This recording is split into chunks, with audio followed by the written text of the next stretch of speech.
आप देख रहे हैं विवेकोदय वाणी चैनल। जैन समाज को एक सूत्र में पिरोने, धर्म की वाणी को जन जन तक पहुंचाने, सत्य अहिंसा परमोधर्म की गंगा बहाने आ गया है विवेकोदय वाणी चैनल। आप हमारे जैन चैनल को सब्सक्राइब करने के लिए YouTube पर जाकर विवेकोदय वाणी लिखें, उसे सब्सक्राइब करें, बेल आइकॉन पर क्लिक करें और साथ ही जैन धर्म के प्रचार प्रसार के लिए इसे ज्यादा से ज्यादा शेयर करें।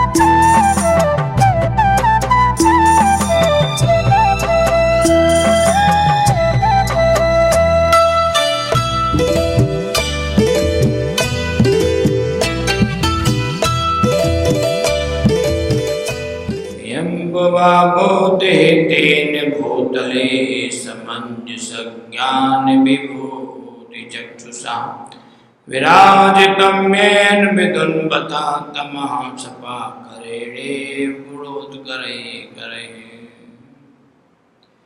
श्रीमद्दिगम्बर नरेन्द्र नमोस्तु तुभ्यं पापापेडास्यकर भव्य नमोस्तु तुभ्यं। सूर्य पिधान गुरुवाय नमोस्तु तुभ्यं। श्री सुमति सागर गणेन्द्र नमोस्तु तुभ्यं। बुनियंत परम सिद्ध भगवान की, देवादिदेव श्री 1000 श्री आदिनाथ भगवान की, चिंतामणि श्री पार्श्वनाथ भगवान की, धर्मदेश शासनाय भगवान महावीर स्वामी की, परम पूज्य प्रशांत मूर्ति आचार्य शिक्षक शांति सामाजी छाणी महाराज की, परम पूज्य सतमणि समाधि श्रवण गुरुदेवाचार्य शिक्षक श्रीमती सामाजी महाराज की, आइए सभी विश्व धर्म की धर्म से नहीं महानुभाव।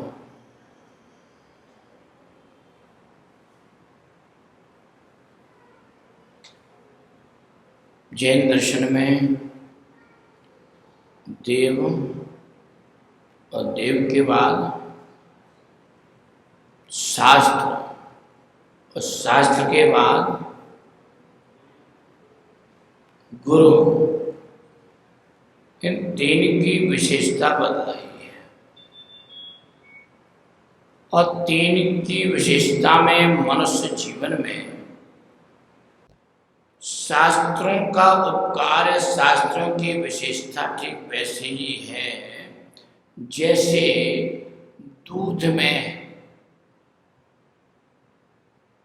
मिश्री डाल दी जाए तो दूध किशरी क्या होती है, दूध का स्वाद कई गुना वृद्धि को प्राप्त हो जाता है और दूध स्वादिष्ट हो जाता है, गुणकारी हो जाता है। इसी प्रकार से अपने मनुष्य जीवन में, मनुष्य जीवन रूपी दूध में यदि आगम रूपी शास्त्र रूपी मिश्री को घोल दिया जाए तो यह जीवन कई गुना अधिक श्रेष्ठ बन जाएगा, गुणकारी बन जाएगा। क्योंकि जीवन में ज्ञान की बहुल्यता, ज्ञान का महत्व अति आवश्यक होता है। और जब, क्योंकि शास्त्रों से ये ज्ञात होता है कि पदार्थों में अनंत शक्ति होती है। यदि हम शास्त्रों को ना पढ़ें तो पदार्थों के विषय में पदार्थों की शक्ति का ज्ञान होगा ही नहीं, क्योंकि सामान्य रूप से तो जनरल सबके पास मति ज्ञान श्रुति ज्ञान ये दो ज्ञान होते हैं, और दोनों ज्ञान वाले जीव संसार में अनेक प्रकार के अपने प्रयोग प्रयत्न सब करते रहते हैं कि कोई किसी का प्रयोग करता है, कोई किसी का प्रयोग करता है। तो ये सारे प्रयोग जितने संसार में हो रहे हैं, हुए हैं और होंगे भी, ये सभी प्रयोग मति ज्ञान और श्रुत ज्ञान वाले जीवों के होते हैं। अवधि ज्ञान और मनापरय ज्ञान वालों को किसी प्रकार के प्रयोग करने की आवश्यकता नहीं है, क्योंकि उनका ज्ञान ही स्वयं प्रैक्टिकल है। वे स्वयं अपने ज्ञान के द्वारा सारे पदार्थों को भली भांति जानते, पदार्थों की शक्ति को जानते हैं। लेकिन मतिश्रुत ज्ञान वालों के लिए, छोटे अल्प ज्ञान वालों के लिए सारी चीजों को प्रैक्टिकल रूप में करना ही पड़ेगा। भौतिकता का जितना भी आविष्कार हुआ है, ये वर्तमान समय में मति ज्ञान शुद्ध ज्ञान के माध्यम से हुआ है। यद्यपि सब कुछ हमें केवली भगवान के ज्ञान में दिखाई देता है, केवली भगवान के ज्ञान में मौजूद है। केवली ज्ञान के ज्ञान में स्पष्ट रूप से दिखाई दे रहा है कि दूध में इस समय मिश्री नहीं फिटकरी गिरने वाली है। आपको नहीं पता होगा, आपको नहीं पता होगा, लेकिन उनके ज्ञान में आ रहा है कि इस समय दूध में फिटकरी गिरने वाली है। और जैसे ही दूध में फिटकरी गिरेगी तो फिटकरी दूध का क्या करेगी? फाड़ देगी, उसके गुणों को समाप्त कर। जो दूध के वास्तविक गुण हैं, उन गुणों को समाप्त कर देगी। ऐसे हमारे जीवन में अनेक गुण मौजूद हैं, और अनेक गुण मौजूद होने के पश्चात भी यहाँ जीवन में फिटकरी ही फिटकरी घोलते रहते हैं। मिश्री घोलने का पुरुषार्थ ही नहीं कर पाया है। और जब फिटकरी घोलने में दत्त चित्त है, तो आध्यात्मिकता का स्राव, आत्मचिंतन का अवसर, सिद्धांत को जानने का महत्व पाए, ये सब कुछ हमें प्राप्त हो ही नहीं सकेगा। क्योंकि हमारे आचार्य भगवंतों ने जिनालय बनवाए हैं। जिनालय बनवाने के लिए जो उपदेश दिया है, उसमें भी बहुत कुछ तत्व ज्ञान की चर्चा विद्यमान है। क्योंकि तत्व ज्ञान का बोध, उसका आधार ये जिनालय है। इन जिनालयों में ही क्या है? तत्व ज्ञान का बोध हो सकता है। ये जिनालय ही हमारे तत्व ज्ञान को कराने के लिए स्थल है। इनके बिना संसार में कहीं अन्यत्र तत्व ज्ञान हो ही नहीं सकता। इसलिए अनेक प्रकार से आत्मज्ञान का प्रयोग कहां पर हो सकता है? अन्य पदार्थों का प्रयोग तो स्थान स्थान पर हर एक लेबोरेटरी में हो सकता है, लेकिन आत्मज्ञान का प्रयोग है कौन सी लेबोरेटरी में होता है? इसमें आत्मज्ञान की पहचान हो सके, इसमें हम आत्मज्ञान को जान सके। कोई ऐसी लेबोरेटरी है, ऐसी कोई प्रयोगशाला है कि इसमें आत्मज्ञान की पहचान हमारे लिए हो सके? संसार में बहुत सारी लेबोरेटरीज हैं। हमारे केवली भगवान ने कहा कि जमीकंद पदार्थों में अनंत जीव मौजूद है। एक गाजर में, एक मूली में क्या है? अनंत जीव मौजूद है। सुई की नोक के भाग के बराबर स्थान में भी जीव राशि मौजूद है। एक अमेरिकन वैज्ञानिक ने गाजर का प्रैक्टिकल किया कि देखते हैं एक गाजर से हम कितनी गाजरों को उत्पन्न कर सकते हैं।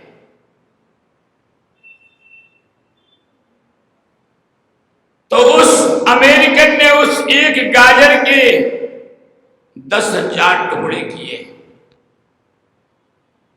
कितने? 10,000 टुकड़े। और उस एक गाजर से 10,000 टुकड़ों के माध्यम से 10,000 गाजर उत्पन्न कर ली। गाजर कितनी बड़ी होती है? देखिए, उसने प्रैक्टिकल के माध्यम से एक गाजर से कितने गाजर तैयार कर ली? 10,000 गाजर तैयार कर ली। तो एक सामान्य हमारे आचार्य भगवंतों ने पहले ही कहा कि पदार्थों में अनंत शक्ति है और अनंत जीव है, और उन जीवों में अंकुरारोपण की शक्ति विद्यमान है, जन्म लेने की शक्ति विद्यमान है। अमेरिका ने उसे प्रैक्टिकल करके दिखा दिया। छोटे छोटे सूक्ष्म अंशों को करके 10,000 अंश बना दिए, और उन 10,000 अंशों के माध्यम से 10,000 गाजर तैयार कर ली। तो इसी प्रकार से संसार में भौतिक विकास का तो अंत नहीं है। भौतिक विकास तो सामान्य रूप से हर प्राणी कर सकता है, लेकिन उस भौतिक विकास में आत्मा का विकास, शांति की खोज, आत्मज्ञान की प्राप्ति, ये सब कुछ होना मुश्किल है। क्योंकि आत्मज्ञान की प्राप्ति होना, आत्मज्ञान, आत्मा को शांति मिलना, सुख मिलना, ये सारी खोज कहां पर होगी? कोई है ऐसी प्रयोगशाला, लेबोरेटरीज जहां पर सब कुछ प्राप्त हो सकता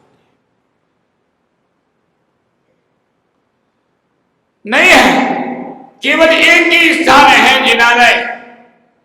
यहां पर हम बैठ करके अगर चाहें तो उन शास्त्रों का स्वाध्याय करके, उन शास्त्रों का अध्ययन करके अपने आत्मा की जो अनंत शक्ति है, उस अनंत शक्ति के बारे में जान सकते हैं। और अनंत शक्ति के बारे में जान करके उस अनंत शक्ति को पहचाना जा सकता है, और अनंत शक्ति को पहचानने के पश्चात शांति की खोज भी की जा सकती है। लेकिन करेगा कौन? जिसके पास आत्मज्ञान हो चुका, जो वेद विज्ञान से सुशोभित हो रहे हैं, वे जीव ही आत्मज्ञान के माध्यम से उस आत्म सुख को प्राप्त कर सकते हैं। क्योंकि जिसके पास पदार्थों का ज्ञान है, तत्व ज्ञान है, आत्मज्ञान है, वो तो शांति की खोज का मार्ग प्रशस्त कर सकते हैं। और जिनके पास तत्व ज्ञान नहीं है, आत्मज्ञान नहीं है, वे वस्तु स्वरूप को भली भांति नहीं जान सकते। सारे देश, सारी दुनिया उन सभी पर पदार्थों में उलझी रहती है, लेकिन कभी आत्मज्ञान की ओर कभी बढ़ नहीं पाती है। यद्यपि कमल की उत्पत्ति कहाँ होती है? अग्नि में कि पानी में? इस स्वाभाविक रूप से सभी जानते हैं। यहाँ स्वाभाविक रूप से सभी जानते हैं कि अगर कमल की उत्पत्ति होगी तो पानी में होगी। यदि कोई तर्क लेकर के आगे बढ़े और तर्क के साथ में ये सोचे, ये विचार करे कि नहीं, कमल की उत्पत्ति पानी में नहीं, अग्नि में होती है, तो कोई मानने को तैयार होगा? नहीं होगा। क्योंकि कमल की उत्पत्ति कभी अग्नि में हो ही नहीं सकती है। अगर कमल को अग्नि में डालेंगे तो जला तो देगी, लेकिन उस कमल को उत्पत्ति, विश्व का कोई भी व्यक्ति, कोई भी जीव मानने को तैयार नहीं होगा कि कमल की उत्पत्ति अग्नि में हो सकती है, क्योंकि सबको पता है कमल की उत्पत्ति पानी में होती है। इसी प्रकार से शास्त्रों को पढ़ने वाला, शास्त्रों को जानने वाला, सिद्धांत को समझने वाला, तत्व रुचि वाला व्यक्ति भी ये समझ सकता है, अनेक तर्कों के आधार पर भी, तथ्यों के खंडन के आधार पर भी, अपने सिद्धांत के सिद्धांत के आधार पर भी, कि यदि सुख की प्राप्ति है, सुख यदि मौजूद है तो वह केवल हमारी आत्मा में ही मौजूद है। आत्मा में ही वह सुख प्राप्त हो सकता है, तत्व ज्ञान में ही वह सुख प्राप्त हो सकता है। जब कोई धर्म के विषय में भली भांति जानता है तो वह तत्व ज्ञान के बारे में भी जान सकता है। एक बार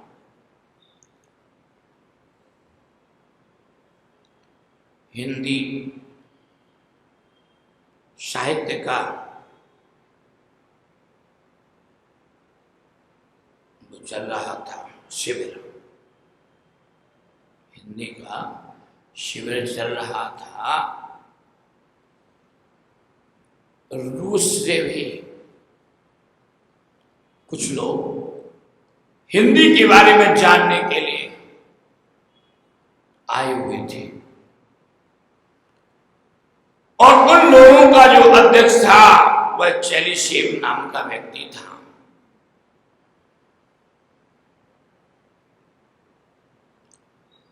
तो उस हिंदी शिविर में अनेक लोग मौजूद थे। उस चेलिसेव ने कहा कि हमारे रूस में अनेक इंजीनियर हैं जो मशीनों के अनेक कलपुर्जों को तैयार कर सकते हैं, उनको खोज सकते हैं, उनके बारे में जान सकते हैं। हमारे रूस में अनेक डॉक्टर हैं जो शरीर की सूक्ष्म से सूक्ष्म शल्य चिकित्सा कर सकते हैं, लेकिन हमारे रूस में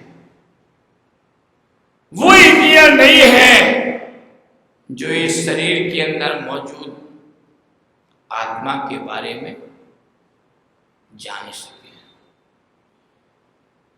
आत्मा के बारे में सोच सके, आत्मा के बारे में चिंतन कर सके, आत्मा के गुणों के बारे में भली भांति जान सके। वो इंजीनियर हमारे रूस में नहीं है। आत्मा को जानने वाले अगर इंजीनियर हैं तो केवल कहां? भारत में है। कहां पर है? भारत में। क्योंकि भारत में धर्म की आस्था, धर्म के प्रति समर्पण जीवों में अत्यधिक मौजूद है। इसलिए जहां धर्म और तत्व की रुचि जीवों में होती है, वहां आत्मा के चिकित्सक, इंजीनियर, डॉक्टर सब मिल जाया करते हैं। और जहां तत्व ज्ञान नहीं, तत्व अभिरुचि नहीं है, वहां आत्मा आपकी हथेली पर भी रखी हुई है, फिर भी जान नहीं सकोगे, पहचान नहीं सकोगे। तो उस चेलिसेव ने, वहां कुछ जैन विद्वान मौजूद थे, उनसे कहा कि भाई आपके पास कोई ऐसी पुस्तक हो कि जिस पुस्तक को पढ़कर के हम आत्मा के विषय में जान सके, तत्वों के विषय में जान सके, धर्म की का ज्ञान हमें प्राप्त हो सके। क्या जानना है? धर्म के बारे में जानना है, आत्मा के बारे में जानना है, तत्वों के बारे में जानना है, तत्व ज्ञान को समझने की प्रक्रिया को जानना है। और इन सबको जानने के लिए हमें किसकी आवश्यकता है? पुस्तक की आवश्यकता है। बहुत सारी पुस्तकें हैं, लेकिन एक पुस्तक जैन धर्म में बड़ी अद्वितीय पुस्तक है।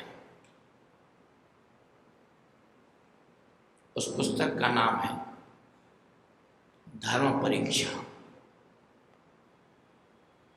आचार्य अमित गति स्वामी ने वो धर्म परीक्षा पुस्तक को लिखा। उसमें आचार्य अमित गति स्वामी ने अनेक तत्वों को, तत्व ज्ञान को समझाने के लिए कहानी का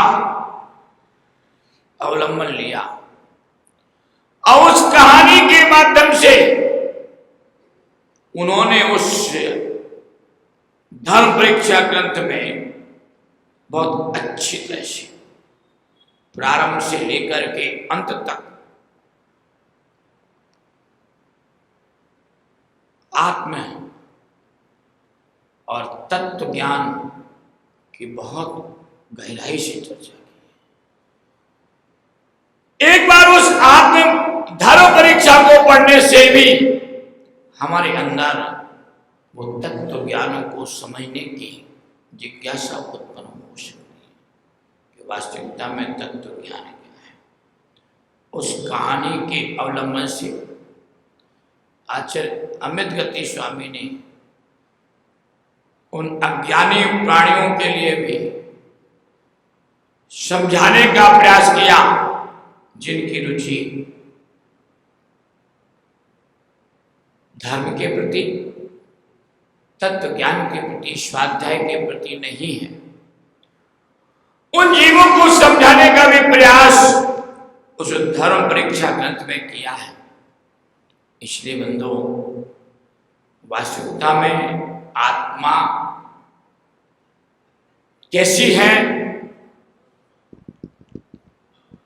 इस बात का बोध तो हमें आगम से, शास्त्रों से ही प्राप्त होता है कि आत्मा अजर है, अमर है, अनंत गुणवान है, प्राकृतिक स्वरूप वाला है, ज्ञान दर्शन चेतना इस आत्मा का विशेष गुण है। आत्मा अरूपी है, आत्मा चिद्रूपी है, चेतन अखंड सुख साधन सुख स्वभाव वाली यह आत्मा है। आत्मा में आनंद की अनंत अनुभूति विद्यमान है। ये सब कुछ आगम के ग्रंथों से, सिद्धांत से हमें प्राप्त होता है, क्योंकि उसके विषय में वही बता सकता है जिसने उसका चिंतन किया। लोक व्यवहार में अगर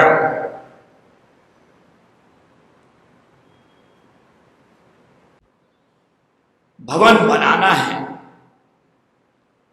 और उसके निर्माण की बात पूछने के लिए किसी पीडब्ल्यूडी के इंजीनियर के पास पहुंच जाएं या डॉक्टर के पास पहुंच जाएं, तो क्या वहां भवन बनाने की विधि बता देगा? नहीं बता सकता, क्योंकि डॉक्टर को शरीर की शल्य चिकित्सा करने का तो ज्ञान है, लेकिन भवन बनाने का ज्ञान नहीं है। उस पीडब्ल्यूडी के इंजीनियर के पास सड़क को बनाने का ज्ञान तो है कि सड़क को बनाना, उसमें कितनी डामर होना चाहिए, कितना कंक्रीट होना चाहिए, कितनी मिट्टी होना चाहिए, कितनी रेत होना चाहिए, कितना तापमान उसका होना चाहिए, कितने वजन का रोलर उसका होना चाहिए, वो सारा ज्ञान किसको है? पीडब्ल्यूडी वाले इंजीनियर को है। लेकिन उसको भवन बनाने का ज्ञान नहीं है कि इसमें कितने सरिया, कितना मोटा सरिया लगाना है, कितना उसमें गिट्टी सीमेंट बालू मिलाना है, ये उसको ज्ञान नहीं है। तो इसी प्रकार से जिसने आत्मा का तत्वों का चिंतन किया है वहां तो उनके विषय में जान सकता, चिंतन कर सकता है। आत्मा को अजर अमर बनाने का पुरुषार्थ वही कर सकता है। बाकी तो संसार में केवल संस्करण कर रहे हैं, उन्हें यही पता नहीं है कि दूध में मिश्री डाली थी या फिटकरी डाली थी। वे फिटकरी को ही मिश्री समझ करके उस फटे हुए दूध को ही क्या कर रहे हैं? धड़ाधड़ पीने में लगे हुए हैं। उस फटे हुए दूध को ही गुणकारी हितकारी दूध मान रहे हैं, क्योंकि उन्हें उस दूध के बारे में पता नहीं, उन्हें मिश्री और फिटकरी के बारे में पता ही नहीं है कि वास्तविकता में मिश्री से मीठा होता है कि फिटकरी से मीठा होता है। अरे जो डल गया सो ठीक है, दूध पीने से मतलब है। क्यों भाई जयप्रकाश जी? दूध पीने से ही मतलब है, उसमें जो डल जाए सो ठीक है। बस यही अभी तक हमारी स्थिति यही है। हमने कभी उस वस्तु स्वरूप को, तत्व का चिंतन नहीं कर पाए जिससे हम अपनी आत्मा के बारे में जान सके, ज्ञान कर सके। इसलिए संसार में भ्रमण कर रहे हैं, संसार में घूम रहे हैं। इसलिए आचार्य भगवंत ने कहा कि मनुष्य के दो रूप होते हैं। मनुष्य के जीवन के दो रूप होते हैं। एक रूप तो वह है कि जो कहते हैं, एक रूप तो ये है कि कहते हैं जो करते नहीं है। एक रूप तो वह है जो कहते हैं सो करते नहीं है। दूसरा रूप वह है कि करते हैं उसे कहते नहीं है। एक रूप कहते हैं, जो कहते हैं उसे करते नहीं है। दूसरा रूप वह है कि जो करते हैं वो कहते नहीं है। अब इन दोनों रूपों में से कौन सा रूप अच्छा है? हैं? जो करते तो हैं लेकिन कहते नहीं है। एक वो है जो कहते हैं, करते। ढिंडोरा तो पूरे में पीट देते हैं कि मैं ऐसा कर रहा हूं, मैं ऐसा करूंगा, मैं ऐसा करूंगा। ढिंडोरा तो पूरे में पीट देते हैं, लेकिन करने के नाम पर जीरो है। केवल उनका नाम बस इसलिए कि पुण्य कर्म का उदय चल रहा है। पुण्य की पताका लहरा रही है, और उस पुण्य की पताका के लहराने से केवल शब्द वर्गना ही शब्द वर्गना है। उससे हमारे जीवन की वस्तु स्वरूप का कभी भला होने वाला नहीं है। जो कहते नहीं करते हैं, उससे ही हमारे जीवन का कल्याण होने वाला है। आप इसका उपाय तो उसी में है, केवल करने में है। करे जाओ, आप पुरुषार्थ में लगे जाओ, क्योंकि हमारे तीर्थंकर भगवंतों ने ऐसा ही उपदेश दिया है। तत्व ज्ञान को जिनसे स्वामी ने महापुराण में, शिव कोटि आचार्य ने भगवती आराधना में और आसरदार दास सूरी ने अनगा धर्मामृत में तत्व ज्ञान को बहुत अच्छी तरह से समझाने का पुरुषार्थ किया है। भव्य जीवों को मोक्ष मार्ग का पथिक बनाने का यथार्थ उपदेश उन्होंने इन ग्रंथों में दिया है। लेकिन इन ग्रंथों को यदि हम अपनी गहन गहराई से यदि पढ़ने का पुरुषार्थ करते हैं, स्वाध्याय करने का पुरुषार्थ करते हैं, तो ये ग्रंथ हमारे आत्मा को परमात्मा बनाने में सहायक होते हैं। लेकिन भौतिकता है,